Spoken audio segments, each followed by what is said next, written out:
бағанда достарым айтады, не істейсің? Бәрібір сен жинамайсың оны. Босқа бизнесінен айырыласың. Жаңағы келеді сен атып кетеді, мысалы үшін деген сияқты. Мен оларды түсіндіремін да, мен бизнесім жаңағы бағасы түкке де тұрмайды.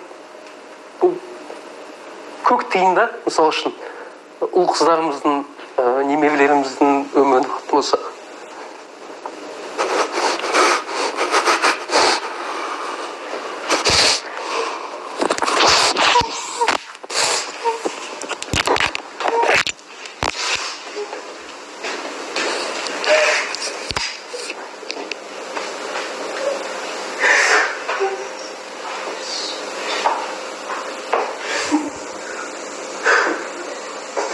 Сонда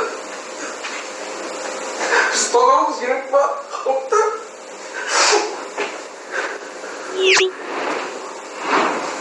Соны түсіндіре алмадым.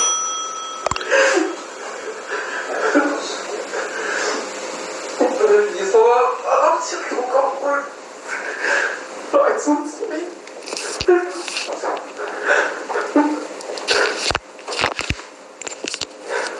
Өз мүддесінен өлекті адам деп оны айтсам түсінбейді, достарымды түсінбейді.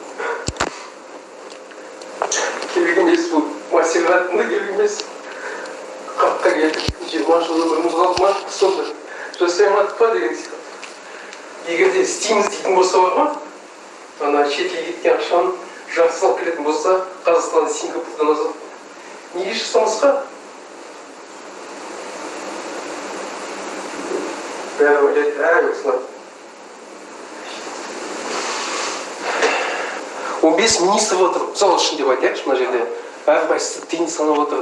Сондай болып біз мемлекеттің қаражатын тиын бойынша санауымыз керек та, тиын бойынша сұрауымыз керек. Осынша қаражат бөлінді, осынша тиын неге қайда кетті деген сияқты. Мен бар ғой, бүгін 75-ші сұхбатым сізбен.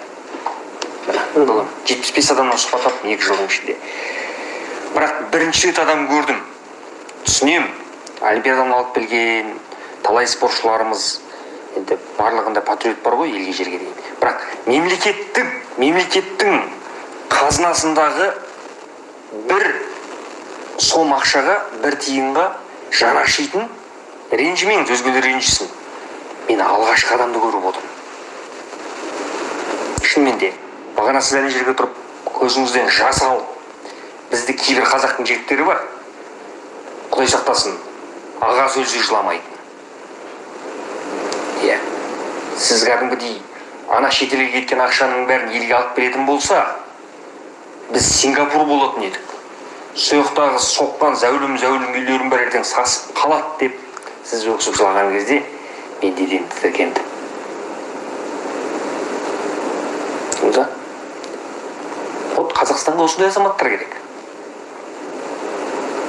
Бізді ана 20 жыл, 30 жыл түрмеге қамайым, өлтірем, соғам дегеннен пайда жоқ. Естен